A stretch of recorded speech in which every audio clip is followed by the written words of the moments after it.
Uno, pues Shabbat Shalom familia, nuevamente aquí continuando con la bendición del Señor, con la bendición de su reino, con la bendición de sus promesas, con la bendición de su sacrificio, recordando que lo que significa bendición es injerción, es que ahora estamos pegados a Él. No por voluntad propia, como veremos en un momento, sino porque Él es quien por su propia voluntad, su amor, su fidelidad, su amor, su misericordia, ha ido por cada uno de los que estamos aquí presentes a las diferentes partes del mundo y a los 4 puntos de la tierra a recogernos y a congregarnos en un solo lugar. Ese lugar no precisamente es aquí en la comunidad de Bilbao, sino en Él. En Él dice la Escritura que en Él es quien tenemos nuestro refugio. En Él es quien tenemos nosotros nuestro fuerte. ¿No es así? Torre fuerte es el nombre de Hashem. A Él correrá el justo y será levantado. Por lo tanto, todos los que estamos el día de hoy en diferentes zonas horarias, en diferentes partes del mundo, congregándonos, invocando el nombre del Señor, sépase que esto es una probadita de lo que sucederá en la eternidad. ¿Y a qué me refiero a eso? Que nosotros estaremos y permaneceremos en Él y por Él para siempre. Así que me gustaría a mí recordarte que si unas cuantas horitas de estudio, unas cuantas horitas de comunión, entre que tienes toda la semana sin ver a tus hermanos y de repente un día las ves 4, 5, 6 horas y te agobia, te aburre, te frustra, no sé si pudieras estar preparado para la eternidad. La eternidad donde nos veremos todos. Yo espero y con el corazón y mi mente deseo y anhelo que los que estamos aquí podamos seguirnos viendo por la eternidad glorificando a Yehoshua HaMashiach. Pero si no somos capaces de soportar un ratito, mediodía, 3/4 de día, escuchando su palabra, compartiendo alimento con los hermanos, compartiendo y danzando con los pequeños y alabando al Señor, pues no me imagino cómo será una eternidad. Pensar en que esto será por los siglos de los siglos, amén. Y no que todo el tiempo vamos a estar alabando al Señor, sino que en el tiempo de alabanza será el tiempo de alabanza. Y como dice la Escritura, para el Señor un día es como 1000 años y 1000 años es como un día. Esto nos da un poquillo de luz para que nosotros sepamos que el Señor es atemporal. Y cuando dice la Escritura, en breve vengo, y esta Escritura la hemos escuchado desde el principio, significa que igual y para el Señor han pasado un minuto. Ahora, ¿cuántos minutos tiene una hora? 60. ¿Cuántas horas tiene un día? ¿Cuántos días tiene una semana? ¿Cuántas semanas tiene un mes? 4. ¿Cuántos meses tiene el año? 2. Ahora, multipliquemos un minuto por un año. Hablando más o menos en sentido figurativo de si es que para el Señor ha pasado apenas como un minuto en su atemporalidad. ¿Qué significa? Ojo, igual íbamos por el día 364. Igual y verdaderamente, como dice el dicho, la vida dura 3 días y ya han pasado 2. Igual y estamos ya en el requicio final. Estamos ya en el tiempo final. La Escritura nos da señales. Cuando sus mismos discípulos, imagínense desde qué año, les dijeron, Señor, pero ¿qué señal nos das para saber cuándo volverás? Y el Señor les habla en Mateo 24, Mateo 26, y les empieza a dar, bueno, en todos los evangelios, ¿no? Y les empieza a dar estas señales antes del fin. ¿Para qué? ¿Para qué se las da el Señor? ¿Por qué no es que les dijo, yo vendré en el 2030? Yo vendré en el 2025. ¿Por qué no dijo el Señor un día exacto? Dice la Escritura, el día ni la hora, ni los mismos ángeles la conocen. Solamente yo, o sea, Elohim, solamente Elohim conoce el día y la hora. Por lo tanto, no pensemos, ¿cuándo será? ¿Faltará poco? Como aquella pregunta que le hicieron a un pastor, que Víctor cuenta, ¿no? Pastor, ¿la salvación se pierde? Y el pastor le respondió, ¿no? ¿Qué quieres hacer para preguntarme este tipo de preguntas? ¿Qué piensas hacer o qué estás pensando hacer para decirme este tipo de cosas? Si nosotros supiéramos el día que Yehoshua vuelva o volverá, seguramente nos desinteresaríamos de todo y en el último momento, porque así somos, en el minuto 59, para que se cumpla la hora y el día, en ese momento querríamos ponernos a cuentas todo el mundo con el Señor. Pero el Señor... Sí, somos insensatos. Exactamente. Pero muchas veces así dejamos todos, postergamos todo para la última hora. ¿Vale? ¿Cuándo me voy a arrepentir? El que es consciente de su pecado, dice, un día me arrepentiré. Un día tomaré acción en esto. Un día dejaré de hacer aquello. Porque el hombre que no ha sido transformado piensa de esta manera, dejando a la posteridad, postergando todo lo que tenemos que hacer el día de hoy. La Escritura no dice, no dejes para mañana lo que puedes hacer hoy, pero dice que cada día tiene su propio afán. Y pensando que a lo mejor mañana ya vas a despertar. Todo esto que estamos hablando lo vamos a estudiar detalladamente. Yo creo que es de las enseñanzas más breves que daremos, pero yo espero que así como es de breve, así sea de concisa y de enriquecedora. ¿Por qué? Porque aparentemente solemos tener el control de todas las cosas. Muchas veces nosotros pensamos que tenemos el control de las cosas que suceden en nuestro entorno. ¿No es así? A tal hora voy a levantarme. A tal hora voy a desayunar. A tal hora tomaré el autobús, el metro, el tren, la bicicleta, mi transporte personal. A tal hora me reuniré con tal persona. Tal día quedaré con tal persona. Y no está mal. La Torah nos enseña a ser ¿cómo? Disciplinados y a ser ordenados. Pero lo que sí está mal es que nosotros pensemos que tenemos el control de las cosas que sucedan a nuestro alrededor. Por ejemplo. Hay un texto que dice, ¿no? Que habla de alguien, no recuerdo exactamente, y dice, insensato, no sabes que esta noche vienen a pedir. Efectivamente. También puede ser. Y entonces, ¿qué sucede? Muchas veces decimos, al trabajo entro a las 8. Con que me pare a las 7:30, media horita de metro, ya está. Todo listo. Pero no preveemos, no somos previsores. Porque el metro siempre sale a las 7:30 en punto. Y yo siempre tomo o suelo tomar el metro a las 7:30. Pero ¿qué sucede? Hemos visto ya muchísimos episodios del tren que hay deja de funcionar, hay un derrumbe en las vías del tren, hay un accidente del tren, alguna manifestación, hay huelga de los transportistas, de los conductores del tren. ¿Y qué sucede con ello, familia?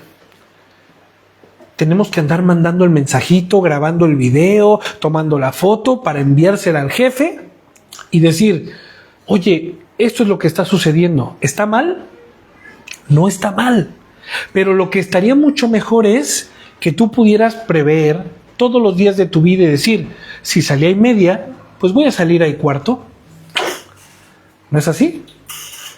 Si sale el tren, el autobús a 1:30, si suelo coger mi coche a 1:30, pues voy a cogerlo a 1:15, porque no sabemos lo que vaya a suceder. ¿Esto está mal o está bien? Estaría mejor, ¿no? Ojo, las cosas del Señor son similares a estas. El Señor nos ha dado un límite por el cual nosotros no debemos de traspasarlo. ¿Eso significa que tenemos que vivir al límite? No. No precisamente. Podemos vivir al límite, siempre y cuando no traspasemos el límite.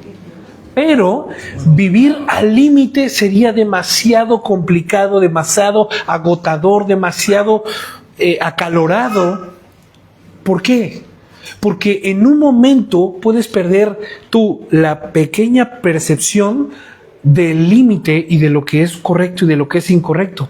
Vivir al límite nos lleva a vivir estresados, a vivir con temores, a vivir con miedos, con ansiedades, con afanes. Vivir estresados es al igual que vivir al límite. el Señor nos ha dado sus mandamientos, sus leyes, su libro de constitución para que el que es su pueblo las obedezca y viva por ellas. Entonces, nosotros entendiendo este pequeño ABC de la forma en la que pensamos nosotros y las formas dadas por el Señor, podemos entender lo siguiente, que el mandamiento no solamente se queda como literalmente se lee. El mandamiento, dice la Escritura, que el Espíritu de Elohim todo lo que, todo lo escudriña, todo lo sondea, todo lo verifica, todo lo pone en observación todo el tiempo. Ahora, eso hablamos del Espíritu de Elohim. ¿Y qué espíritu tenemos el día de hoy tú y yo? Dice la Escritura que el Señor nos ha sellado con el Espíritu de Elohim, con su mente, con sus intenciones, con sus formas, con sus maneras, con sus propósitos, con sus procedimientos.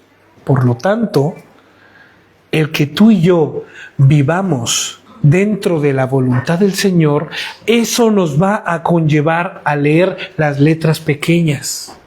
El Señor no tiene letras pequeñas, pero este mundo tiene letras muy, muy pequeñas. Y el que dice la Escritura en el proverbio, el avisado ve el mal y se aparta y sale corriendo. Mas el tonto, el necio, el tarado, pasa de largo y recibe el daño. Así lo dice la Escritura en diferentes versiones. Entonces, familia del Señor, ¿a qué es a lo que David quiere llegar? El Señor te dice, amarás al Señor tu Dios por toda tu mente, con toda tu vida, con todas tus fuerzas y con todos tus recursos. ¿No es así? Pero para que se cumpla este mandamiento, tienes que cumplir el restante. Porque no hay cumplimiento del primer mandamiento si no se observan y se cumplen los demás. Dice la Escritura, en su veracidad, quien se hace detractor, quien rompe un mandamiento, se hace responsable y culpable de ¿cuántos? De todos los demás. No ha cumplido nada. No ha cumplido nada. Por lo tanto, si nosotros entendemos, si voy muy rápido, quiero que me digan, David, despacio, detente, camina más despacio, por favor, porque esto es necesario que lo entendamos. Si yo no cumplo ni observo los demás mandamientos, jamás voy a poder llegar a cumplir el primero. Porque el amar al Señor con todo mi corazón, con toda mi mente, con todas mis fuerzas, significa que yo voy a honrar a mi padre y a mi madre, que yo no voy a ser un mentiroso, que yo no voy a ser un idólatra, que yo no voy a matar, que yo no voy a dar falso testimonio, que yo no voy a codiciar, que no voy a cometer adulterio. ¿Sí me explico? Si yo no hago esto, entonces, solo entonces, cumpliré el primer de todos los mandamientos, que es, amarás al Señor tu Elohim con todo tu corazón y sobre todas las cosas.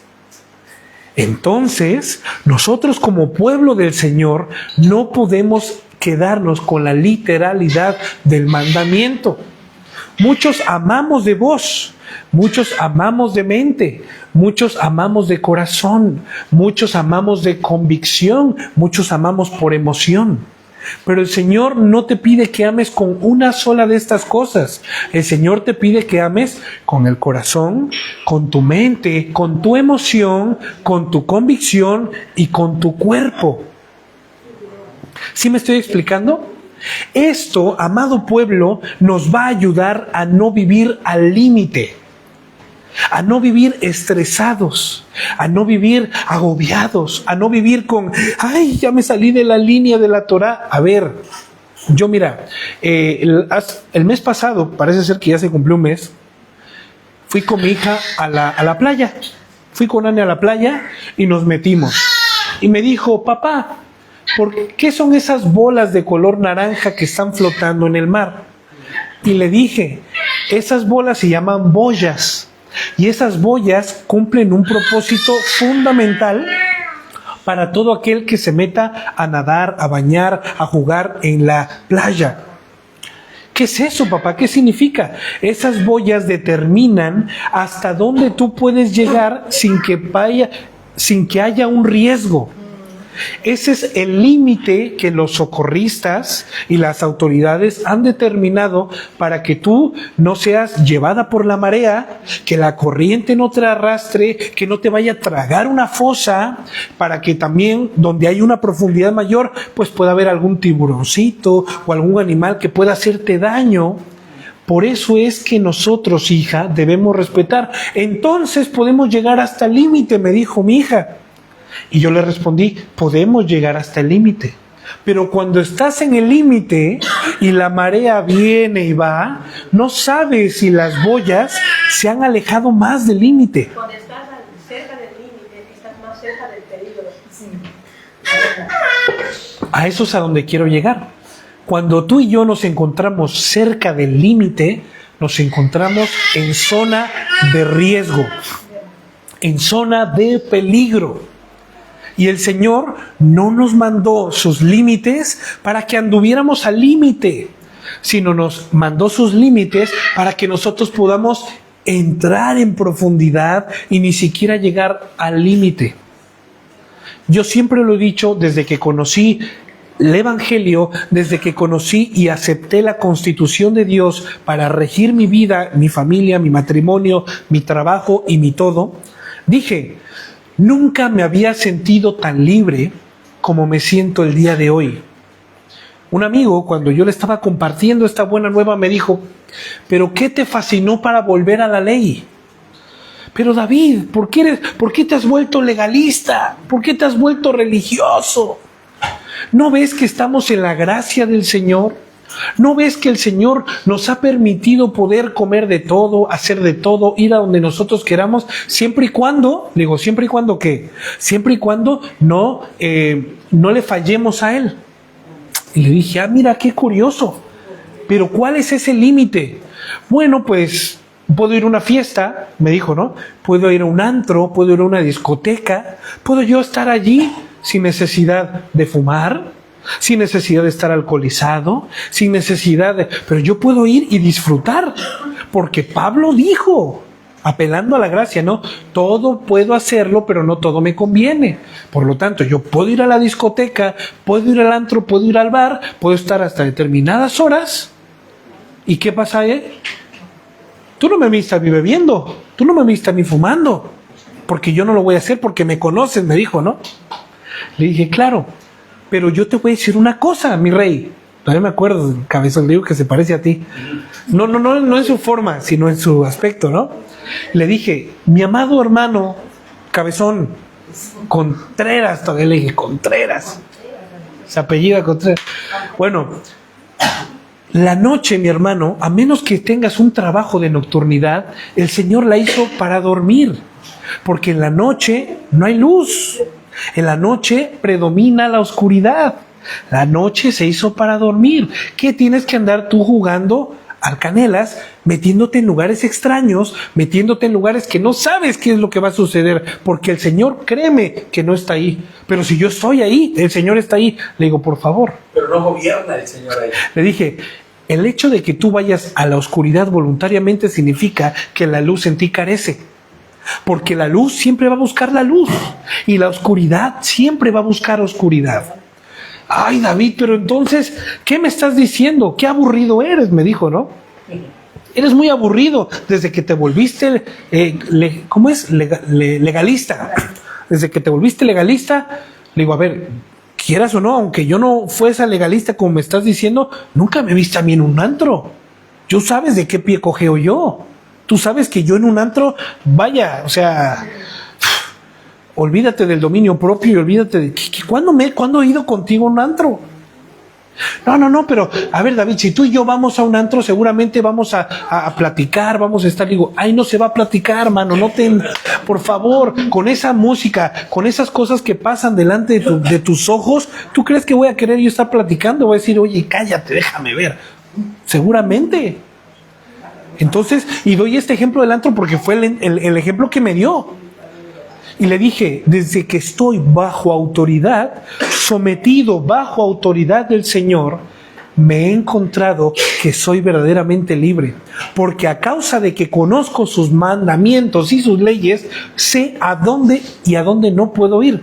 Sé a dónde puedo caminar y sé a dónde no puedo caminar. Sé a dónde puedo ir y sé a dónde no puedo ir. Sé lo que tengo que comer y sé lo que no tengo que comer. Sé lo que tengo que vestir y lo que no tengo que vestir. ¿Y sabes algo? ¿Acaso no te sientes cansado, le dije, de estarle fallando al Señor? ¿Acaso no te sientes como si estuvieras tú buscando una diana, buscando un tiro para dar todas tus piedras y tirarles a ver cuando le pegues al centro? Pues sí, la verdad es que sí, pero para eso está la gracia, para seguir. Le digo, claro, la gracia está dada, pero no hay que abusar de ella. Y la gracia la gracia va en contra del cansancio. La gracia va en contra de lo que te agota, de lo que te fastidia, de lo que te frustra. ¿Tú te sientes frustrado? Y me dijo, sí. ¿Por qué te sientes frustrado? Pues bueno, pues como todos nosotros, como tú, que caes y pides perdón. Como tú caes y me la paso fallando, pero yo estoy en la gracia. Y le digo, es que lo que te hace falta a ti es conocer al Señor y entender qué es la gracia verdaderamente. Cuando tú conoces los mandamientos del Señor, aprecias mucho más la gracia y vas a tener un concepto correcto de lo que es la gracia del Señor, la fidelidad, la misericordia. Y esto te llevará a tomar decisiones en pro del Señor y no en pro de tu propio cuerpo. ¿Qué estás diciendo? ¿Que tú no pecas? Le dije yo. Te aseguro delante del Señor que peco un 10% de lo que pecaba antes. Peco, sí, seguiré pecando hasta que muera, pero no por voluntad propia, sino porque hay cosas que se me olvidan, hay cosas con las que tropiezo, hay cosas que se me salen de las manos. Que la propia naturaleza está caída, está en mí, todavía le dije, ¿no? Claro, no porque yo haya un gusto en estar pecando.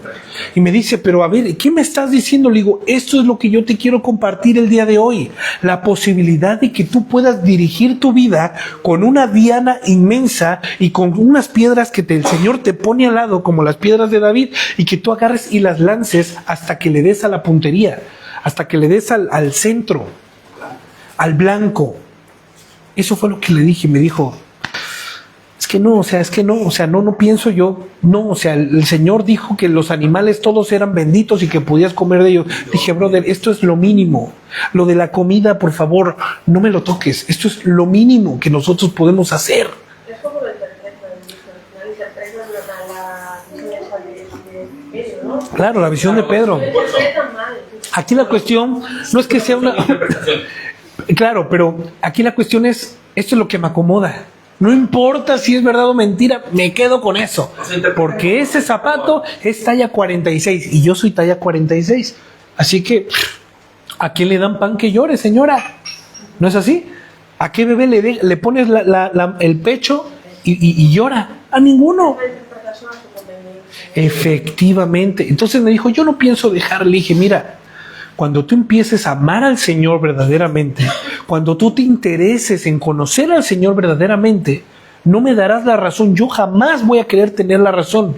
Pero entonces pasarás de este lado y juntamente contigo glorificaremos el nombre del Señor y ya dejaremos de profanar el nombre del Señor. Haciendo lo que yo creo que es correcto, haciendo lo que yo creo que es justo, haciendo lo que yo creo que es la voluntad del Señor. Y mira, a mí me parece raro y me parece también un poco chistoso, ¿no? Cuando me preguntan, David, quiero saber cuál es la voluntad del Señor para mi vida en este aspecto. Y le digo, ¿qué has hecho al respecto? Bueno, he orado, he esperado, he leído la Biblia, estoy esperando la confirmación. Y le dije, si tú verdaderamente quieres conocer cuál es la voluntad del Señor, no tienes que esperar mucho tiempo. No tienes que esperar la confirmación de nada ni de nadie. Al estudiar tú paulatinamente, periódicamente y constantemente en su instrucción, vas a saber en ese momento si lo que tú quieres va conforme a la voluntad del Señor, y si no va conforme a la voluntad del Señor, pues ahí tienes tu respuesta. Así le dije, ¿no? Y me dijo, pero ahí viene el asunto. Queremos los milagros de Dios, pero no queremos al Dios de los milagros. Queremos los beneficios de Dios, pero no queremos al Dios de los beneficios. Queremos solamente, venga, come, bla, bla, bla, bla, bla. Shaul le dice a los Gálatas, glotones, tragadores, comilones, conocen la Torá, se empachan de la Torá y no aplican la Torá. Están gordos, espiritualmente hablando. Tienen conocimiento de todas las cosas, pero no lo aplican. Queremos los beneficios de Dios, pero no queremos a Dios de los beneficios. Señor, el día de hoy me acerco a ti de una forma especial porque mi hijo está enfermo.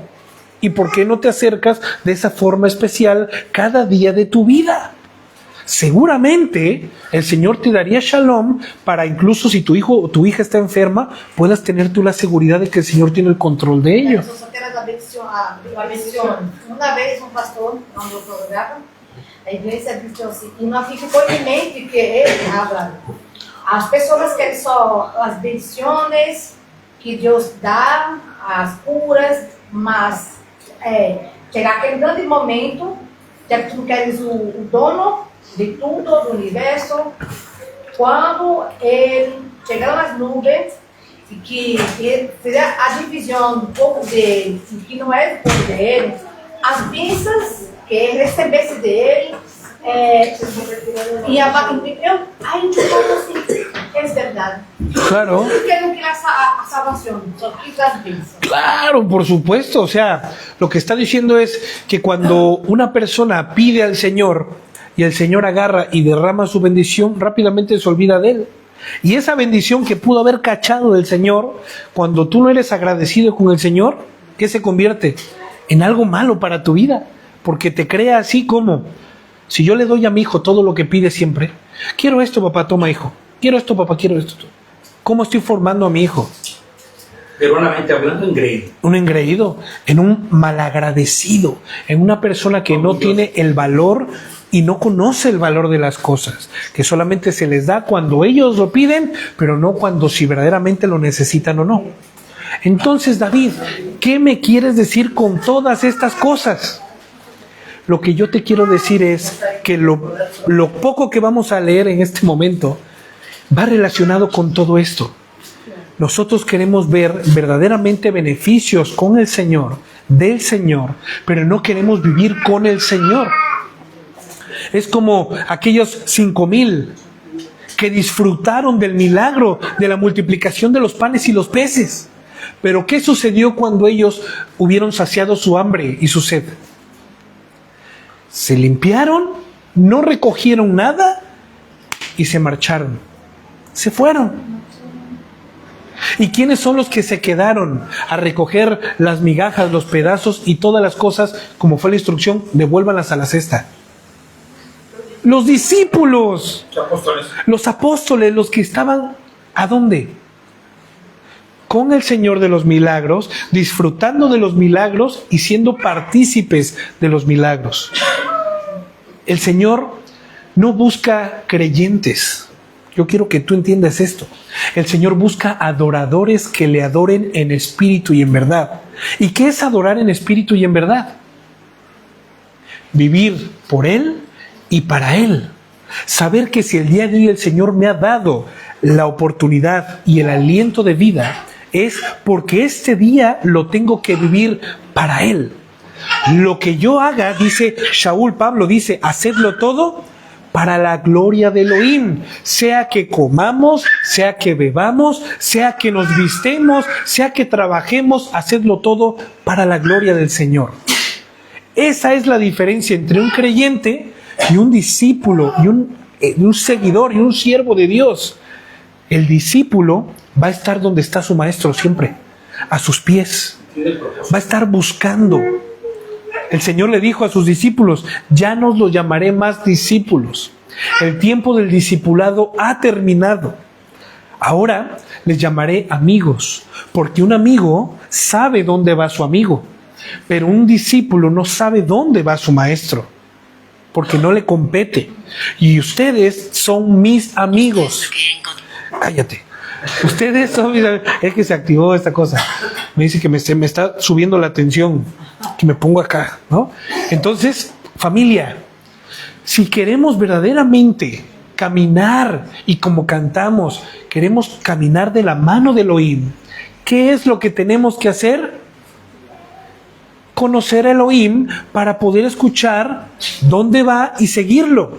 Mis ovejas oyen mi voz y me siguen, pero las que no son mis ovejas no oyen mi voz y no me siguen.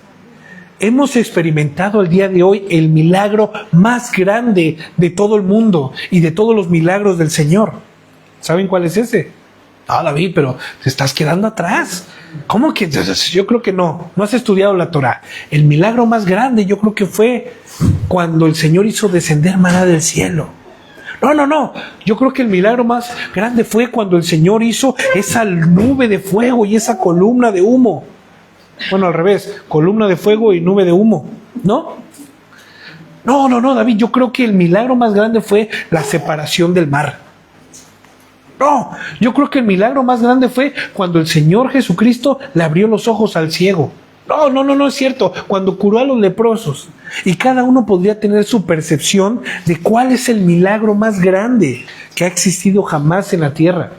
Pero yo les puedo decir con total libertad y entendimiento que el milagro más grande que el Señor nos ha dado a nosotros es el perdón de nuestros pecados y la salvación de nuestras vidas. Ese es el milagro más grande y más glorioso que hemos podido recibir del Señor. ¿Sabes? ¿Qué beneficio hay que a un cojo le salga una pierna y que siga caminando chuecamente y luego muera? ¿Qué de glorioso hay de que en este momento un monte, el monte de aquí, el Serantes, el Gorbea, el monte Umbe, se parta a la mitad cuando yo diga pártete a la mitad? ¿Qué de beneficio y de propósito hay en ello? Pero cuando un pecador se arrepiente, cuando un pecador reconoce su estado de pecado, su estado caído y luego su naturaleza muerta, y éste se arrepiente y escucha la voz de Elohim, dice la Escritura que hay fiesta en el cielo, que hay una gran celebración en los cielos a causa de un solo pecador que reconoce su pecado, que lo confiesa, que se aparta y que seguramente éste halló misericordia. Ahora vamos a ver por qué les he dicho todas estas cositas. Dice 1 Corintios 10:12. Por tanto, si alguien piensa que está firme, que tenga cuidado que no caiga. ¿Y a qué me refiero con esto? Si nuestros pensamientos no están alineados a la voluntad de Elohim, tendremos un fracaso inminente. Pero si están alineados a la voluntad soberana de Elohim, entonces dice el Proverbios 10:8. El de sabio corazón acata las órdenes, pero el necio y rezongón va camino al desastre. ¿Qué te quiero decir con esto? ¿Queremos conocer la voluntad del Señor aquí todos? ¿Queremos amar al Señor de verdad? Deja de ir por donde andas. Deja de ver lo que ves. Deja de escuchar lo que escuchas. Deja de caminar por donde caminas. Deja de comer lo que comes, si esto no es la voluntad del Señor. Y muchos de nosotros seguramente, o quizá no, estuve así de conocer la voluntad del Señor. Estuve así de caminar con la mano de Dios. Pero ¿qué fue lo que no me permitió? Mira lo que dice: el de sabio corazón acata las órdenes. El que verdaderamente quiere caminar con el Señor acata las órdenes. El que verdaderamente quiere que su vida cambie y dé un giro 180 grados, acata las órdenes. Pero mira lo que dice: el necio y el rezongón dicen: ay no, ¿por qué ahora se tiene que meter con mi color favorito? Quedé a un noviazgo de conocer la voluntad de Dios, ¿no? Señor, o sea, ¿por qué vengo a escuchar esto si el próximo mes me voy a casar con una filistea, pero la amo? ¿No? Es una filistea, Señor, pero la amo. En verdad, Señor. Y dice la Escritura que todo amor proviene de ti. Claro. El amor genuino y el verdadero. Y este es el verdadero amor. Que así lo piensa, ¿no? Pero dice: Señor, si el amor proviene de ti y estoy enamorado, ¿qué significa? Claro, pero dice la Escritura que el amor es el que da su vida por el hermano. Y en esto conocemos el amor, que Yehoshua murió por nosotros. No estoy hablando de matrimonio ni noviazgo, chamaco, ¿no? Acátese. Entonces, si verdaderamente queremos amar al Señor, si verdaderamente queremos caminar de la mano del Señor, Proverbios 18, el de sabio corazón acata las órdenes, pero el necio y el rezongón va camino al desastre. Ay, no, esto es mucho para mí. A ver, apenas llevo a la iglesia, ¿qué? 5 años. No es nada. No es nada, o sea, soy un bebé, puedo hacer lo que yo quiera. ¿Qué llevo a la iglesia? ¿5 años? No, pues es que, Señor, la última vez que lo hago, Señor, te lo prometo. Entonces el necio y el rezongón va camino al desastre. Luego ven ahí al hermanito David. Hermanito, ¿qué te pasó? Te veo destruido. Bueno, pues es que la verdad le hice caso a mi corazón. Y yo pensé que este era el amor de Dios. No, hermano. En la iglesia ese mismo día se tocó el tema de cuál es el amor del Señor. Aquel que acata sus órdenes. En esto conocemos al Señor. Dice, en esto decimos que amamos al Señor cuando obedecemos sus mandamientos. La filistea me hizo daño. Y esa filistea incircuncisa me hizo mostrar que yo estoy más incircunciso que él. ¿No? Que estábamos en el mismo pueblo filisteo. Proverbios 19. Pero quien se conduce con integridad anda seguro. Quien anda en malos pasos será descubierto. Quien anda mal, quien anda chueco, quien anda en las tinieblas, quien anda de noche, será descubierto. Ahora veremos, familia de Elohim, una breve historia que narra la Torá, y como siempre con el mismo propósito y objetivo, que podamos aprender de ella y nos examinemos para ver nuestro estado hoy delante de Adonai. Primera de Samuel 27:1. A veces las cosas no son lo que parecen, pero es mejor estar lejos de lo que parece y de lo que no parece, porque hay muchos malos entendidos y el Señor no te mandó a andar en malos entendidos. El Señor no te mandó a que, oye, pero yo en ese lugar en el que tú me viste, que para empezar, ¿qué hacías tú ahí para verme? ¿No? Yo estaba esperando el momento especial para que esta persona se le bajara la borrachera y le pudiera predicar. Así que eres un prejuicioso. ¿Y qué estabas haciendo mientras esperabas? ¿Estaba bailando? No, es un ejemplo tonto, ¿vale?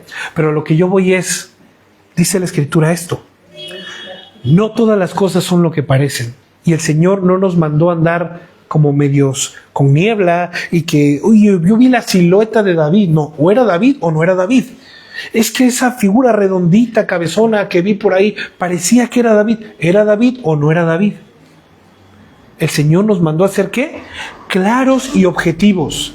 Y esto nos lo dice por medio del apóstol Pablo. Que tu sí sea sí y que tu no sea no. ¿Era David? El que sabe algo, pero no sabe cómo debe saberlo, entonces no sabe nada. Pero el que sabe algo y tiene que la evidencia, entonces puede verdaderamente dictaminar o declarar sí o no. ¿Era David? Sí era David.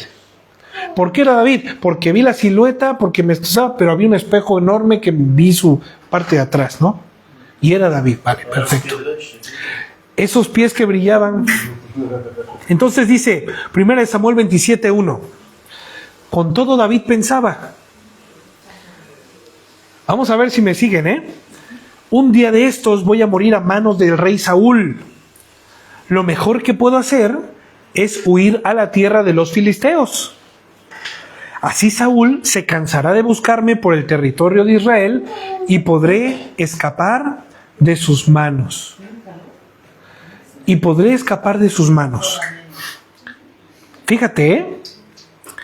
Ahora bien, ¿ustedes creen que él estaba conectado a Elohim en ese momento? Voy a recapitular. Voy a volver a leer el texto. Con todo, y que Saúl se había puesto casi de rodillas diciéndole, hijo mío, vuelve a casa. ¿Te acuerdan? Capítulo 26.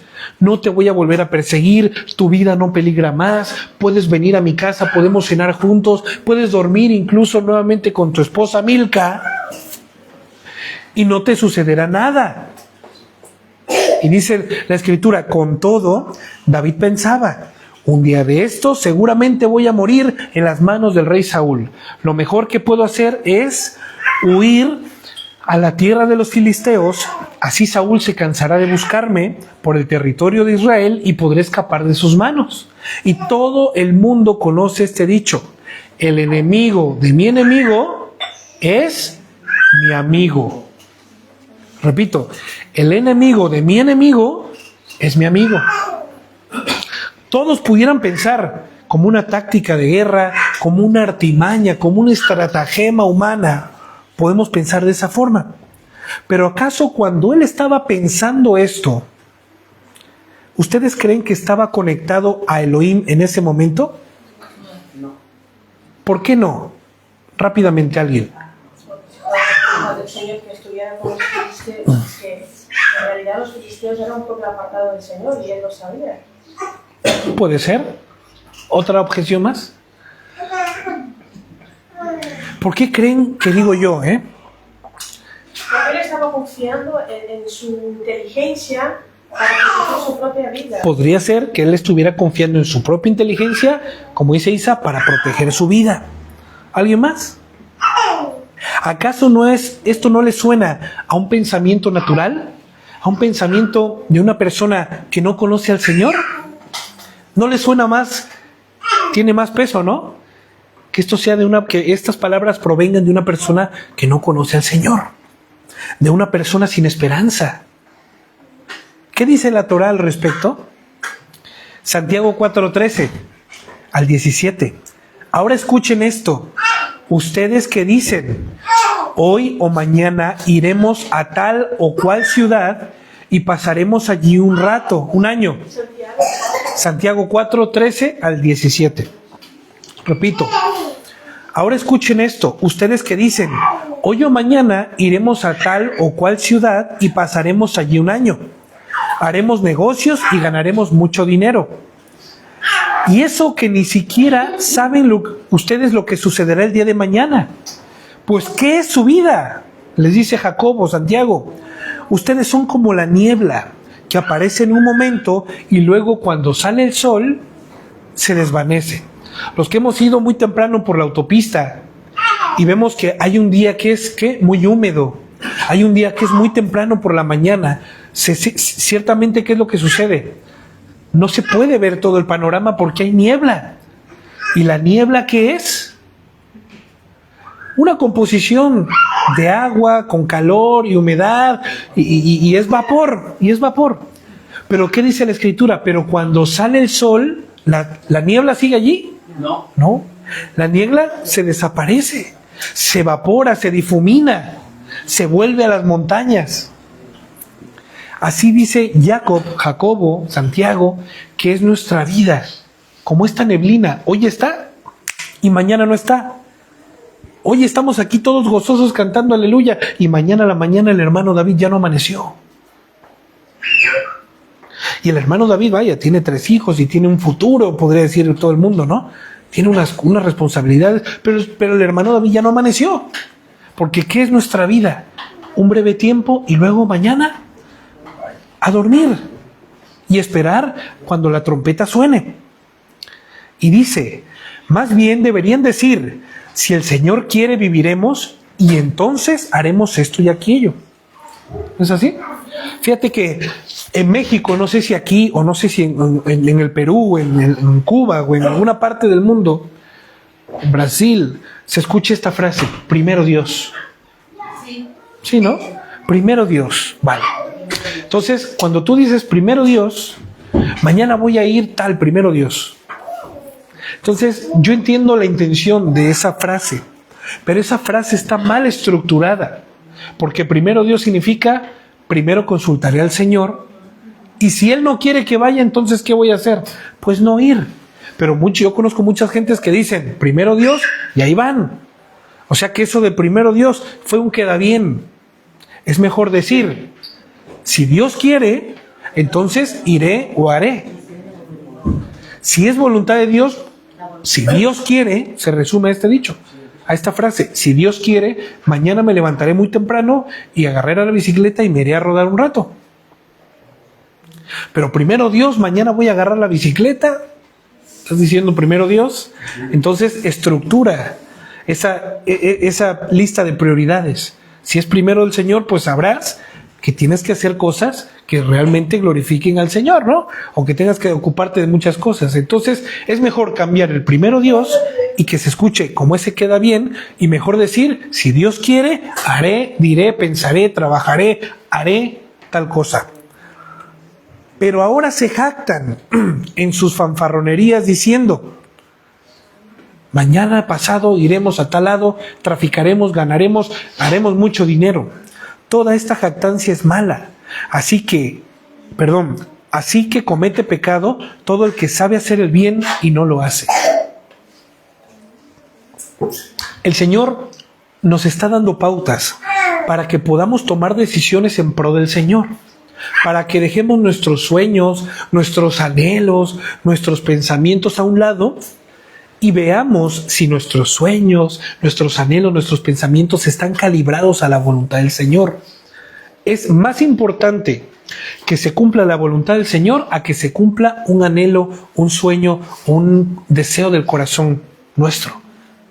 Porque si la voluntad del Señor se cumple, lo leeremos más adelante, vamos a estar tranquilos, vamos a estar en paz, vamos a estar gozosos y nada ni nadie nos podrá robar este gozo. Se hizo un estudio de una estadística de cuántos años, cuántas horas, cuántos días el hombre permanece feliz durante toda su vida. No sé si alguna vez la han leído esa estadística. Lo que dura el promedio en 40 años de vida de un ser humano solo son 3 minutos de felicidad. 3 minutos de felicidad versus 40 años de vida. ¿Por qué? Porque está mal empleado y mal enfocado el concepto de felicidad. La felicidad la hemos resumido a un acontecimiento bonito. Por ejemplo, cuando mi hijo nació, me duró la felicidad. ¿Cuánto tiempo? Cuando yo lo vi y cuando lo recibí y cuando corté, no pasaron ni 2 minutos. Y ya tenía yo que andarle cambiando el pañal, que ya se había hecho caca y todo ese rollo. Entonces esa felicidad, vaya, quedó grabada en mi memoria. Perdón, de 40 años, 30 minutos de felicidad. Dije 3 minutos, mal, lo dije mal. Imagínense ahora, estos momentos son breves, porque nosotros lo estimamos como algo feliz. Me compré mi primer coche, me compré mi primera casa, me he cambiado de ciudad, he cambiado de trabajo. ¿Cuánto tiempo dura esa felicidad? Breve. Pero la felicidad que nos da el Señor nos dura para siempre. Por eso David, después de haber fallado, y después le voy a dar un poco de spoiler de todo lo que ya sabemos, después de haber quebrantado la ley del Señor, lo único que le decía David al Señor: Señor, vuélveme al gozo de tu salvación. He perdido el gozo de tu salvación, la felicidad de todos los días, sentir el shalom, sentirme en paz, sentirme alegre, sentirme gozoso. Los enemigos venían a hacerme la guerra, pero yo todo el tiempo sabía que el Señor estaba conmigo y eso me hacía sentir alegre. Algo que pedía David era eso: Señor, vuélveme al gozo de tu salvación. No estés enojado toda la vida con tu siervo. Una cosa te pido, Señor, y esta solamente es la que anhelo: pasar un día solamente en tus atrios. Una oración de restauración. Porque David sabía que ni porque él fuera el rey, bueno, tráigame a 10 mujeres aquí que me bailen, voy a ser feliz un momento. Preparen el mejor banquete de todo el reino de Israel que quiero comer. Eso es efímero, eso es vulgar, eso no se le puede ni siquiera llamar felicidad. Pero la felicidad que David deseaba era saber que el Señor estaba con él, pero sobre todo que él estaba con el Señor. Eso se había roto. Entonces podemos entender esto: el que comete pecado es aquel que sabe hacer lo bueno y no lo hace. A pesar de todo esto, sabemos que David era amado por Elohim, ¿sí o no? Sí. Y que Elohim tenía una gracia muy especial para con él, ¿sí o no? Pero también recordemos algo muy importante, porque a veces nosotros somos de los que solemos poner a los personajes de la Biblia como semidioses. como figuras inalcanzables, como esos hombres y mujeres que dices tú, jamás. O sea, ese proverbio de la mujer virtuosa, yo no sé si solamente fue una, fue la mamá de Agur o fue la mamá de no sé quién, pero solamente fue ella.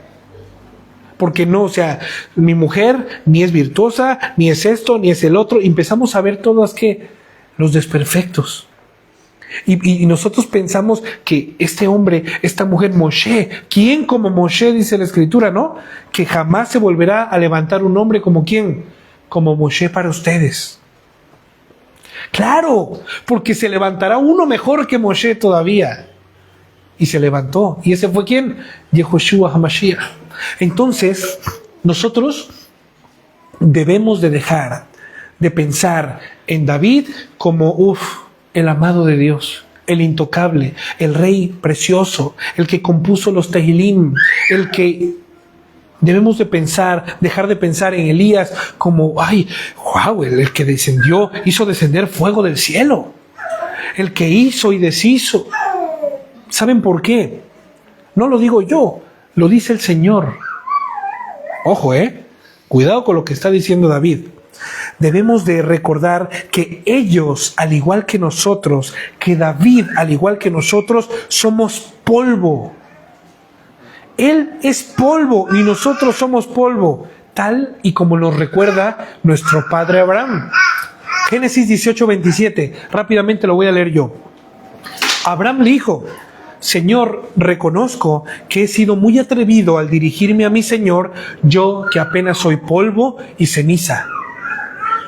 ¿Pero cómo? Nuestro padre Abraham. Hay canciones en honor al padre Abraham.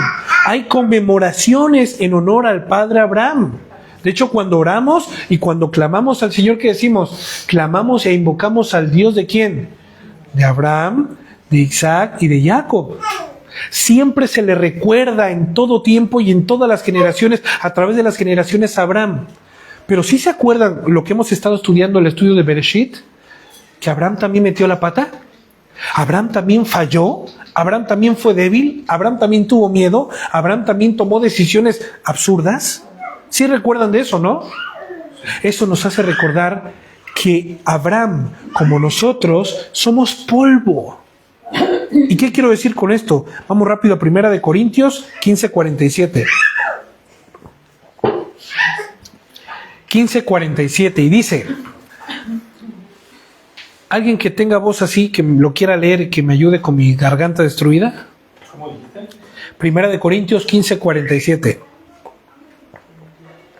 al 49. 1 Corintios 15:47 al 49. El primer hombre es de la tierra terrenal, el segundo hombre es celestial. Como es el terrenal, así son también los terrenales. Y como es el celestial, así son también los celestiales. Y así como hemos llevado la imagen del terrenal, llevaremos también la imagen del celestial. Perfecto. Vale. El primer hombre fue hecho ¿de qué? Del polvo de la tierra. El segundo hombre vino del cielo. Todos los que vivimos en esta tierra tenemos un cuerpo como el de Adán. ¿Cómo? Corrupto. Corruptible.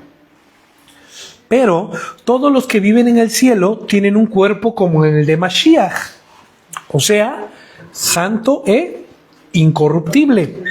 Y termina el 49 diciendo: y así como nos parecemos al primer hombre que fue sacado de la tierra, así también nos pareceremos a Mashiach, que es del cielo. ¿Qué les quiero decir?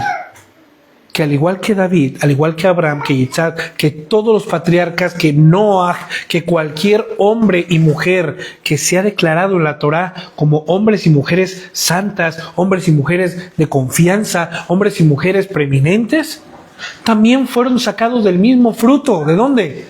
De la tierra. Para que estos no se les quede como un estándar de inalcanzables. No, familia, al día de hoy todos podemos ser como David, todos podemos ser como Salomón, todos podemos ser como Josué, todos podemos ser como Moshe. Para eso tenemos la Torá, para que nosotros nos ocupemos ¿de qué? de asemejarnos a ellos.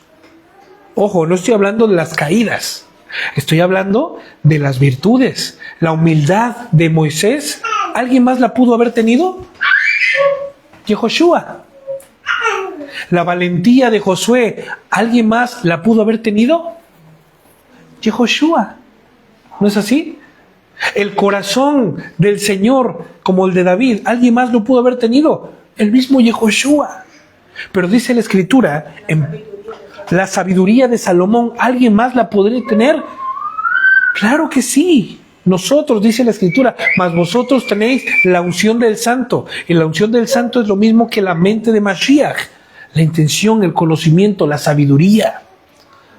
Esta Parashá Shoftim nos hace recordar el deber ser de todo creyente, de por qué año tras año tenemos que seguir estudiando la Biblia, para que el pueblo de Dios sepa cómo conducirse al Señor, para que el pueblo de Dios sepa cómo hablar y dirigirse delante del Señor. Para eso es que el Señor nos habla que tenemos que seguir leyendo la Torá. ¿Sí me explico? ¿Y por qué les estoy diciendo esto, familia? Porque la Escritura dice que no hay un solo hombre o mujer bueno en este mundo. Nadie busca Elohim por mérito propio. ¿O sí? ¿Tú buscaste a Dios por tu propia cuenta? ¿Alguien puede decir hoy día que él por su propia cuenta buscó al Señor? Nadie amanece una mañana y dice, dejaré mis malas obras y me volveré al Señor. Nadie, escrito está. No lo digo yo, no lo dice una estadística, está escrito. Nadie busca a Dios, no hay nadie quien haga lo bueno y no hay ninguno bueno debajo del sol, dice la Escritura. ¿No es así? Siempre que sucede algo de una persona que se vuelve al Señor, es porque Adonai está de por medio, convenciéndonos de pecado y restaurando nuestras vidas. Aquí estamos hoy. Yo no amanecí un día diciendo, ay, ya me aburrí de esta vida, ahora voy a probar siendo bueno. No, porque un muerto no puede darse vida a sí mismo. Un muerto ni siquiera sabe que está muerto, porque está muerto. Pero cuando viene Yehoshua y te dice, tú que estás muerto, ¿yo estoy muerto? Sí, tú estás muerto. ¿Pero por qué dices que estoy muerto? Porque a causa de que todos pecaron, fueron muertos y destituidos de la gloria de Elohim. No, pues sí, estoy muerto. Entonces viene la obra del Señor y hace ¿qué? Pues sí, es verdad, Señor. Ya decía yo que este olor, pensé que era de Pedro, pero no es mío. Este olor es personal. Señor, ayúdame, dame vida eterna. Claro que sí, para eso he venido. Ahí está la intervención del Señor en cada uno de nosotros. Nadie puede pasarse esta intervención. Nadie que sea creyente verdadero. Dice la Escritura que el que no entra por la puerta, ¿quiénes son los que no entran por la puerta, chicos? Los ladrones. Los ladrones, los saboteadores, los salteadores, dice la Escritura, que saltan los muros, ¿no? Por lo tanto, dice la Escritura, yo soy ¿quién? La puerta. Y el que por mí pasare, ¿qué? Tendrá vida eterna. Pero el que no pasa por la puerta, no puede tener vida eterna. No puede disfrutar de los placeres y de los beneficios que hay del otro lado de la puerta. ¿Saben por qué? Porque vive con miedo. Que cuando el dueño vuelva adentro de la casa, le encuentre y diga, ¿tú qué haces aquí? ¿No es así? Por eso los ladrones vienen de noche. Para que no se encuentre nadie, o si está alguien esté durmiendo y no se dé cuenta que está allí. Y agarra lo que puede y sale corriendo. Pero no así el que es huésped, que viene y le dice, bienvenido, mi casa es tu casa, todo lo que está aquí puedes disfrutar de ello. ¿No es así? Entonces esta persona no se siente ni tímida ni avergonzada porque el dueño de la casa le dice, tú eres mi huésped y todo lo que hay aquí es tuyo. Esta es la semejanza del Evangelio.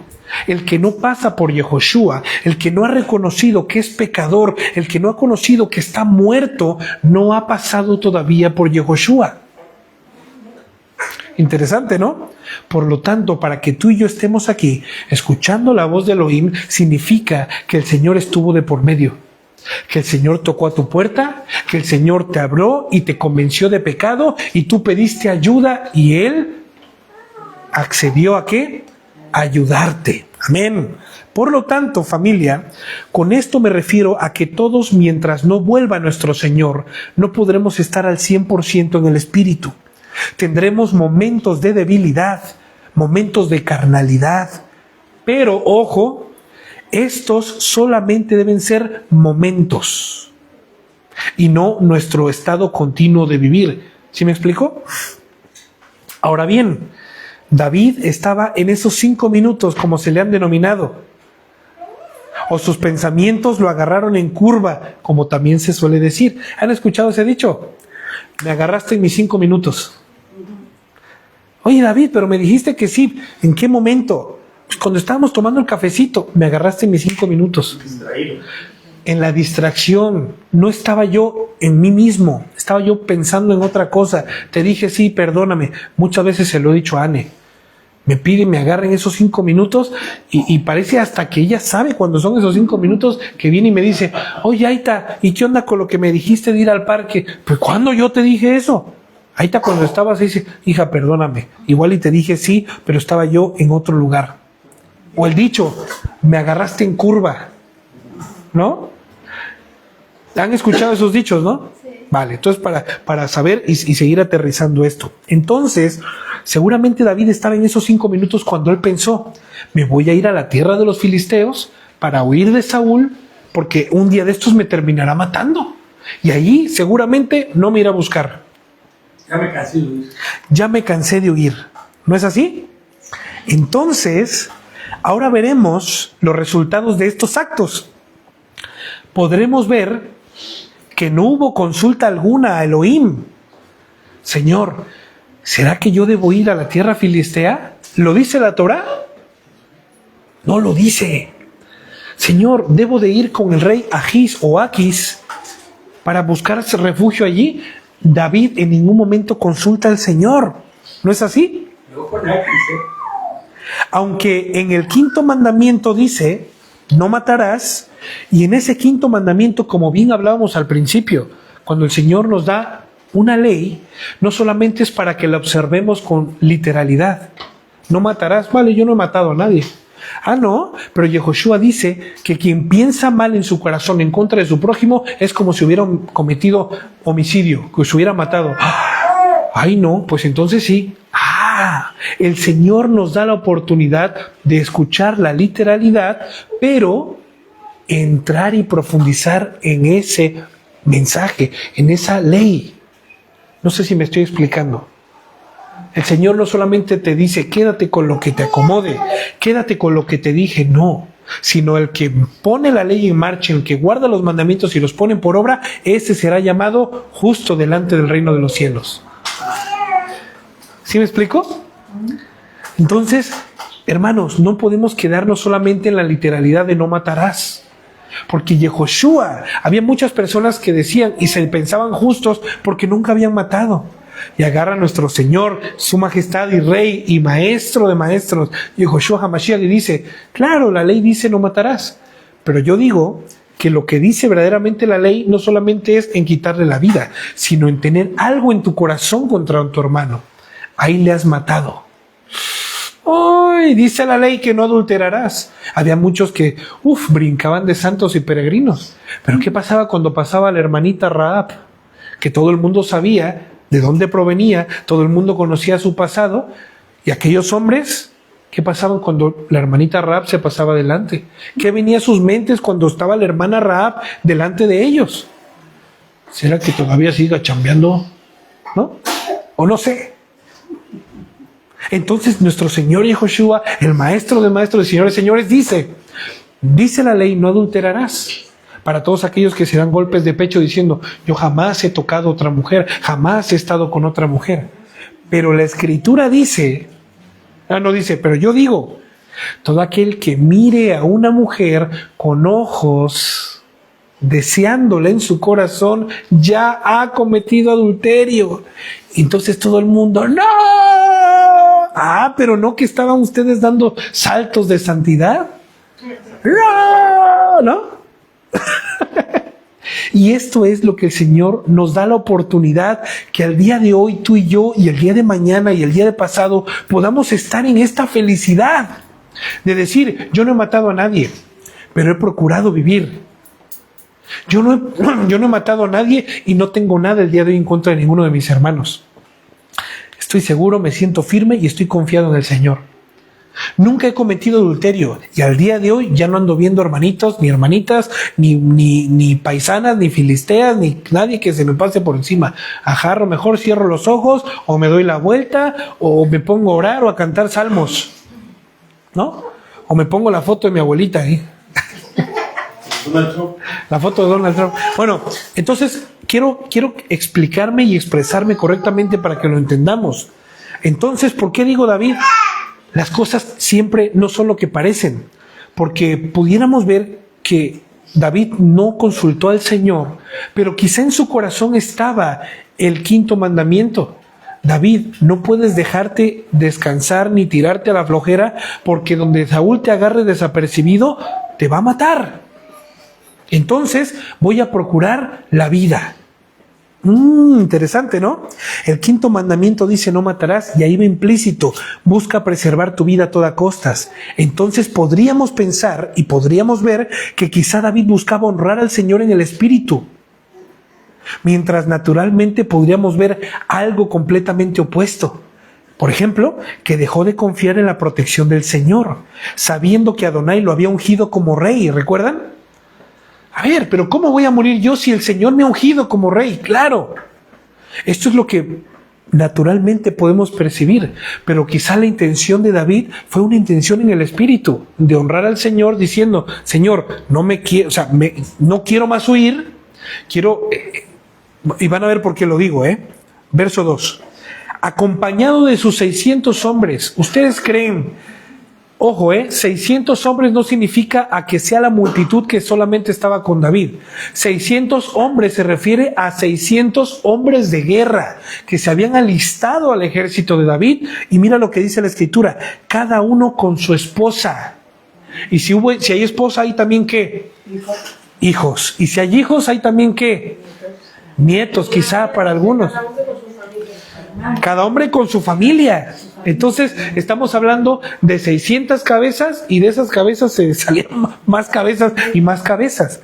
Entonces David en determinado momento de su vida dijo, no podemos estar de monte en monte, de cueva en cueva. Hay niños, hay ancianos, hay mujeres. Pero de eso llevártelos a todos a Filistea. Y vamos allá, porque esto está, ustedes me dicen si quieren que pare. Si quieren que pare, paro. Pero aquí viene lo más sabroso y lo más delicioso. Es un verso rápido, ¿ya lo vieron? No dura mucho. El que dura mucho soy yo. Acompañado de sus 600 hombres, David se puso en marcha y se trasladó a la tierra de Gat, donde reinaba Aquis, hijo de Maoc. Tanto David como sus hombres se establecieron allí y se quedaron bajo la protección de Aquis. Cada hombre había llevado a su familia y David tenía consigo a sus 2 esposas. ¿Cuántas esposas tenía en ese momento David? 3. Ahí está la pregunta del millón. Muy bien, estamos despiertos. 3 esposas tenía, de las cuales Saúl mismo le había arrebatado a su esposa, ¿se acuerdan? Y como estaba tan enojado, arrebató a su esposa y se la dio a su siervo, ¿se acuerdan? Punto y aparte. David estaba con sus 2 esposas. Una era Ainoa, la jezreelita, la de Jezreel, y Abigail, la de ¿dónde? La de Carmel, ¿no? La esposa, exesposa, la viuda, pone, Baruch Hashem, la viuda de Nabal. La viuda, ni exesposa ni nada, la viuda de Nabal. En efecto, dice el verso 4, cuando Saúl se enteró de que David había huido a Gat, Saúl dejó de perseguirlo. Interesante, ¿no? ¿Por qué digo que interesante?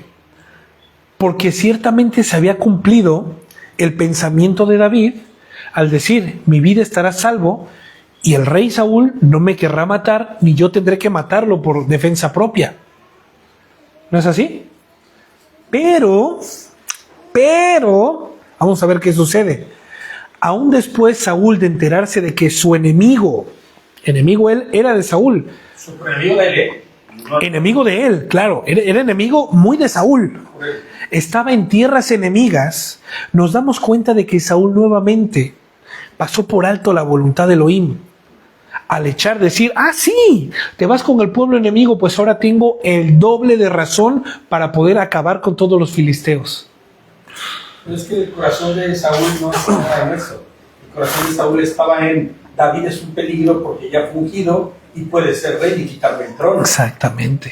Esa es la realidad. El corazón de Saúl estaba en preservar su corona, la corona que ya no tenía, porque podemos verlo en la Torá, sus hombres, nadie lo respetaba ya.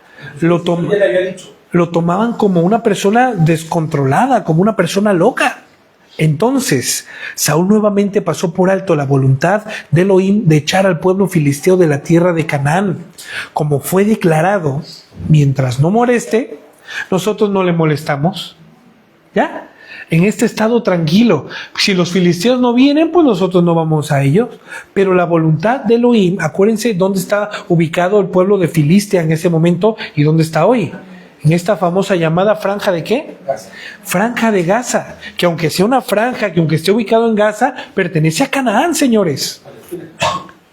¿Recuerdan? Palestina, lo que hoy se conoce como Palestina. Y la voluntad del Señor en el tiempo de Yehoshua, hijo de Nun Josué, ¿cuál fue?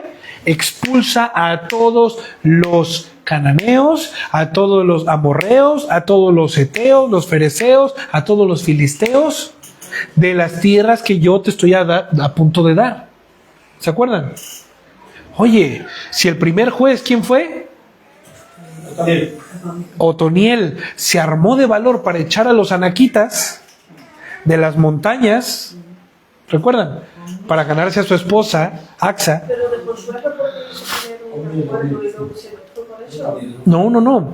Hubo muchas tribus que no echaron a los enemigos, sino les permitieron, vale, ya te entendí, sí, vale, ustedes no se meten con nosotros, no nos metemos con ustedes, pero ustedes serán nuestros siervos, ustedes nos servirán. Y la Torá, o sea, el mandamiento del Señor había declarado que los tenían que desterrar, que echar fuera, e incluso algunos mandó específicamente a eliminarlos de la faz de la tierra. Y ahora vemos, cientos de años después, el resultado de la desobediencia. El resultado de estos buitres, como estábamos estudiando la mañana, que venían y querían otra vez agarrar a la presa. ¿Y cuál fue la consecuencia? De que el pueblo de Israel se asemejó a las costumbres paganas de los pueblos. Ya estaban ofreciendo a sus hijos al Moloch, ya estaban participando de fiestas paganas, ya estaban teniendo sus ídolos y sus estatuillas por si acaso. ¿Te das cuenta? Y esto David lo tenía en mente. Vamos a ver por qué lo digo. Si hacemos así, Saúl pensaba, si ellos no nos molestan, nosotros no los molestaremos.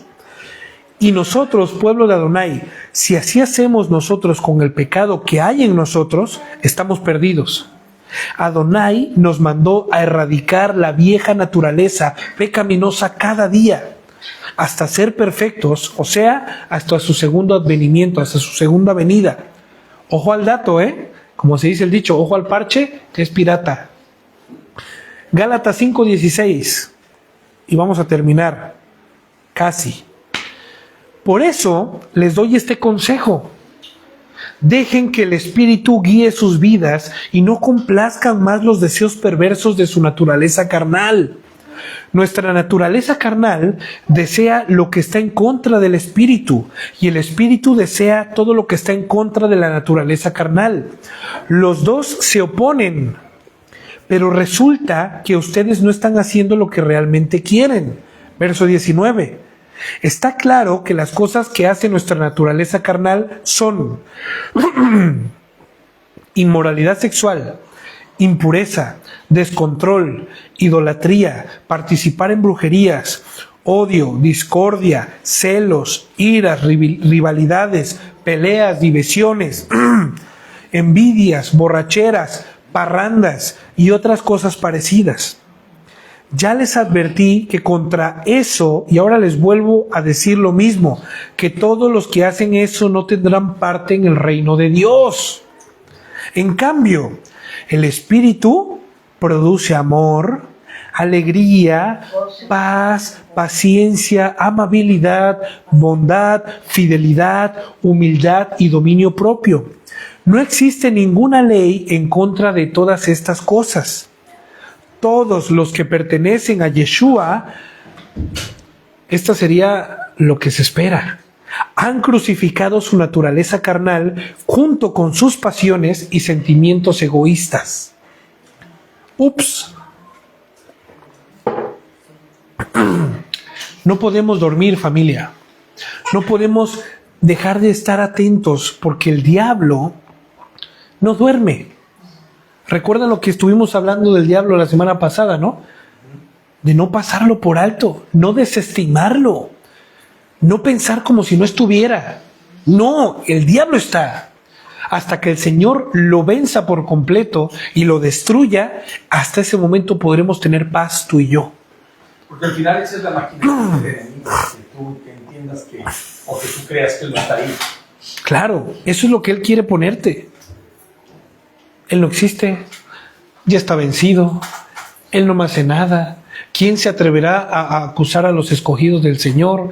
Con los hijos de Dios nadie se mete. Y este tipo de pensamientos, si se apoderan de nosotros, vamos a salir bailando en el comal, señores. ¿No? Como decíamos, no te vas a quemar en el infierno, pero en el anafre sí. En el fuego, en el comal. ¿Y por qué quemarnos? ¿Por qué recibir el daño si podemos estar atentos, si podemos estar alertas contra este tipo de asuntos? David tenía en algo, verso 5. David le dijo a Aquis, si en verdad ya había hablado con el rey Aquis dijo, ¿cómo no te voy a tener aquí dentro de mi palacio? ¿Cómo no vas a poder habitar aquí en mis tierras? Claro que sí.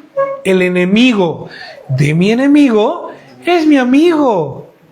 Esto sí fue real, pero no para David con Aquis, sino fue de Aquis para con David. Te abro las puertas de mi reino, David, porque el enemigo de mi enemigo, Israel, es mi amigo. Y David le dijo, Señor, si en verdad cuento con el favor de su majestad, le ruego que me conceda algún pueblo en el campo, o sea, fuera, no de tu reino, sino fuera de la ciudad, fuera de las 5 ciudades de Gad. Y allí viviré. No tiene ningún sentido que un siervo como yo suyo viva en las ciudades reales. Porque, ojo, dentro del reino de Filistea había 5 ciudades, ¿se acuerdan? Y dentro de esas 5 ciudades había pueblos aledaños, donde estaba la gente pobre, donde estaban los obreros, donde estaba la gente humilde, y las 5 principales ciudades eran prácticamente de cortesanos, eran de personas de renombre, eran de personas que tenían algún puesto, y esos eran los que habitaban las 5 ciudades que conformaban la ciudad o el imperio de Filistea. ¿Recuerdan? Si no se acuerdan, para que lo acuerden, eran 5. Entonces David astutamente le dice, Señor, ¿quién soy yo, un hombre digno, con toda esta muchedumbre que viene, con toda esta prole, para vivir dentro de la comunidad del rey? No somos compatibles. Yo soy un simple siervo y tú eres el rey, y aquí habitan puros cortesanos y personas con las cuales no somos compatibles, puro noble. Y agarra y mira lo que dice. No tiene ningún sentido que este siervo suyo vive en la capital del reino. Pero ¿con qué motivo? ¿Cuál fue la motivación de David para decirle esto al rey? Recordemos lo que dice 1 Corintios 15:33. No se dejen engañar. Las malas compañías dañan las buenas costumbres. Hay otro verso, otra versión que dice, no os engañéis, las malas conversaciones corrompen las buenas costumbres. Ya hemos enseñado de eso muchas veces. Si tú te juntas con una persona que solo está pensando en fútbol y reggaetón, pues ya sabrás cómo terminarás, ¿no? En un estadio y bailando reggaetón. Porque así somos nosotros, nos dejamos influenciar muy rápido por la gente. Nos dejamos influenciar. 1 Corintios 15:33. Esto debemos tenerlo siempre en mente. Las malas compañías dañan las buenas costumbres. Las malas conversaciones hacen que el mal léxico y que los malos pensamientos entren a nosotros. Pero No. empezó a hacer a robar ¿Cuál? David, ¿no? Empezó a robar. No, pero lo que yo quiero ver en este punto es por qué David le pide no instalarse en ninguna de las 5 ciudades, sino en algún pueblo aledaño. Porque David sabía que no solamente estaba él quizá no se iba a volver nunca un ídolo físico, pero quizá alguno de los 600 hombres que él tenía con sus mujeres, sí. Porque pensemos que era Bueno, esposa e hijo. De toda la multitud, seguramente David diría, oye, mira, para empezar, sus costumbres, para empezar, sus fiestas, y luego sus maneras de vestir, y luego su manera de hablar. Esto a los débiles se los va a arrastrar. ¿Qué es lo que David pidió? Apartarse en un lugar donde no comulgara con esas 5 ciudades. Es ruido, ¿no? Porque estando en medio de una ciudad y no comulgar con las costumbres de la ciudad, y tú siendo como un extranjero que no quiere participar, sería como raro, ¿no? Hombre. Que veniste, pues a donde vayas haz lo que quieres, ¿no? Entonces, para no hacer ruido, decide mejor estar aisladito. Hombre, y le dice, si es que en verdad he hallado el favor, esta alegría que acaba de expresar de, "Oh, el enemigo de mi enemigo viene a casa, vente, te apapacho, te beso, vente, come conmigo aquí. Si es Señor, mi Señor, su majestad, se puso bajo subordinación de ese rey. Si algo tenía David es que sabía. Es que era astuto. Por eso decimos, a veces las apariencias engañan. Y dice, 1 Corintios 7:21, si eras esclavo cuando Dios te llamó, no te preocupes, pero si puedes conseguir la libertad, búscala. En este momento David sabía que se estaba entregando junto con sus hombres al pueblo enemigo, pero si podía hacerse libre de cierta forma, lo hiciera. ¿Y qué fue lo que David hizo? Lo hizo. En aquel mismo día, Aquis le dio la ciudad de Siclag, la cual hasta hoy pertenece a los reyes de Judá. ¿De qué tribu era David? Interesante, ¿no? Lo que David pudo haber transformado en esa ciudad desde ese momento. David vivió en territorio filisteo 1 año y 4 meses. Acostumbraba a salir en campaña con sus hombres para saquear a los gesureros, a los hirritas, a los amalequitas, los pueblos. Fíjate a quiénes atacaba David. Pueblos que durante mucho tiempo habían habitado en la zona que se extiende hacia el sur y hasta el país de Egipto. Y que eran enemigos de Israel naturales. Cada vez que David atacaba la región, no dejaba a nadie con vida, ni hombre ni mujer. Antes de regresar donde estaba Aquis, se apoderaba de ovejas, vacas, asnos, camellos y hasta de la ropa que vestían. Y le llegaba con tributos al rey. Y Aquis le preguntaba, a ver, mi campeón, ¿qué región saqueaste el día de hoy? Imagínate que día tras día salía en campañas a destruir, pero que David decía, únicamente yo con mis hombres. Porque yo conozco ellos conocen mis tácticas, nosotros somos esto y el otro, y aquí dijo, mientras me sigas trayendo el motín que me estás trayendo todos los días, como si te vas tú solo, mi rey. Vete.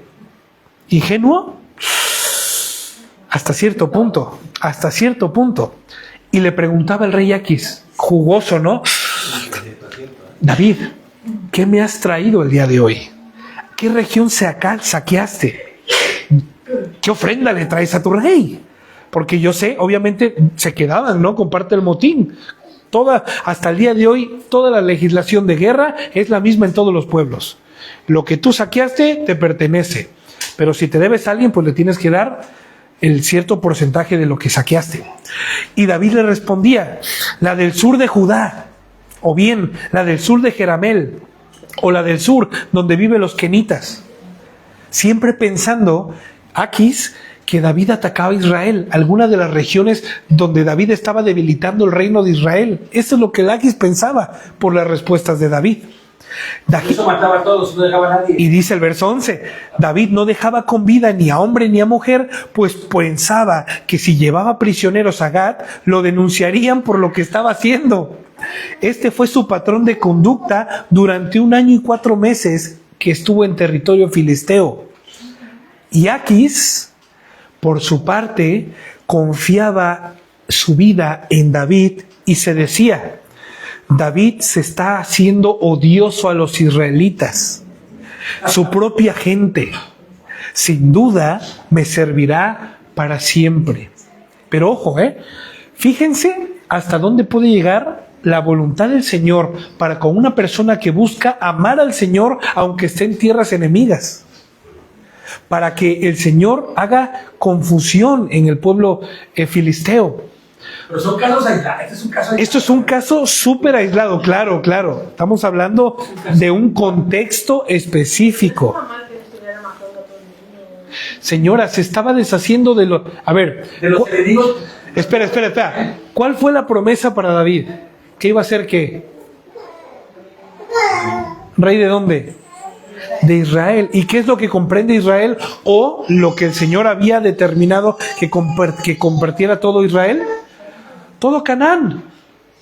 Y entonces, ¿qué es lo que David estaba haciendo mientras... Los patriarcas habían sido esa que él estaba ejecutando. Claro, por supuesto. ¿Y qué es lo que David estaba haciendo? Estaba adelantando trabajo asegurado en el pueblo filisteo, pero estaba reventando a todos sus enemigos y componentes. Se la supo hacer. Para cuando él subiera al trono, cuando el Señor lo hubiera determinado, ¿qué hubiera hecho? Hubiera conquistado ya la mayor parte de Israel. ¿O no?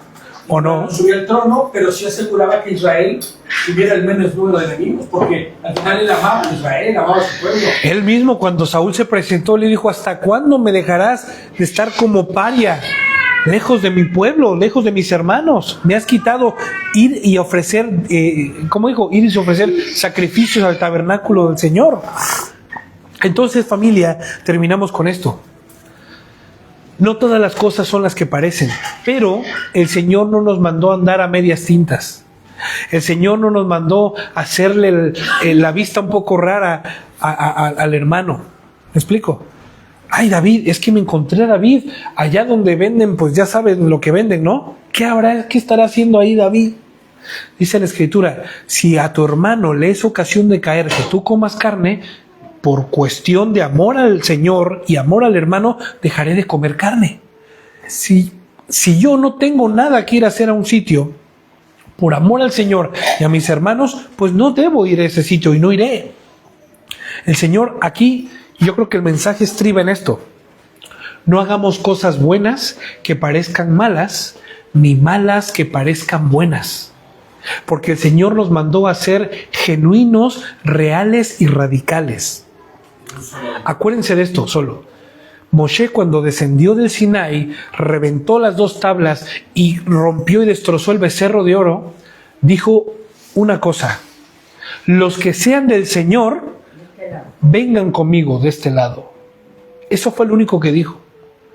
Y las personas que vinieron hacia Moisés, fueron las que al día de hoy se recuerdan como pueblo.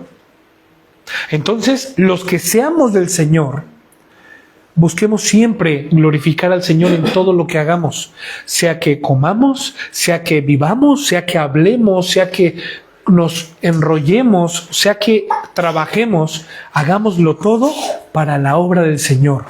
Amén. Esto hizo David. A pesar de que él fue a ese lugar y estaba a medias tintas, porque por un lado Saúl dijo: se volverá a otros dioses, nos dejará en paz. Ese fue el corazón de Saúl. Se volverá a otros dioses. El corazón de David estaba en glorificar al Señor a pesar de todo. Amén. Pues que nuestras vidas, familia, glorifiquen al Señor a pesar de todo, de la adversidad, a pesar de las dificultades, a pesar de lo que nuestros ojos naturales ven. Siempre preguntemos al Señor: Señor, por lo que estoy viviendo y por lo que estoy pasando, ¿qué es lo que tú me quieres enseñar? Ayúdame a ver con tus ojos. Ayúdame a caminar con tus pies. Ayúdame a volverme a la Torá si es que me he alejado de ella. Amén. Pues familia, Shabbat Shalom. Les recuerdo, estamos ya a unos días, prácticamente más de un mes, de que comience las fiestas de otoño, siendo esta la primera, Yom Teruah. Así que familia, recordemos lo que significa, recordemos y hagamos teshuvá, hagamos una introspección en nuestras vidas, en nuestros corazones, para alinearnos al Eterno, recordando que el sonido de la teruá, o Yom Teruá, que significa el día de la teruá, o el día del sonar de la final trompeta, evoca al regreso del Señor. Ciertamente, un día que no será en el catálogo de fiestas que nosotros tenemos, que esto pinta para el 9 de octubre, me parece ser, igual y el sonido del shofar suena el 10 de mayo o el 15 de junio. Nadie sabe el día ni la hora, pero lo que sí sabemos es que tenemos que estar preparados para cuando el Señor vuelva. Nuestras vestiduras tienen que estar tal y como las recibimos, de lino limpio y resplandeciente. Nuestras lámparas, ¿cómo tienen que estar? Llenas de aceite. Y en nuestros lomos, ¿qué tiene que haber? La madera para que el fuego del altar nunca se apague todos los días. ¿Entendido esto? Vestiduras de lino fino limpio, lámparas llenas de aceite, y en nuestros lomos tiene que estar la madera, que es toda la práctica de la justicia, para que el fuego del Ruach HaKodesh no se apague en nosotros hasta que el Señor vuelva. Amén. Pues familia, Shabbat Shalom, un abrazo y nos vemos para la próxima semana. Shavua Tov para todos, un abrazo familia, les amamos, oremos los unos por los otros, no nos dejemos de sintonizar, sigamos comiendo de la Torá mientras podamos. Porque la Escritura dice que llegará el día en que nos prohibirán reunirnos, nos prohibirán invocar el nombre del Señor, pero nosotros, mientras no llegue ese día, y aunque llegue ese día, lo seguiremos haciendo. Si vivimos, para el Señor vivimos, y si morimos, para el Señor morimos. Hazak, Hazak familia, Shalom.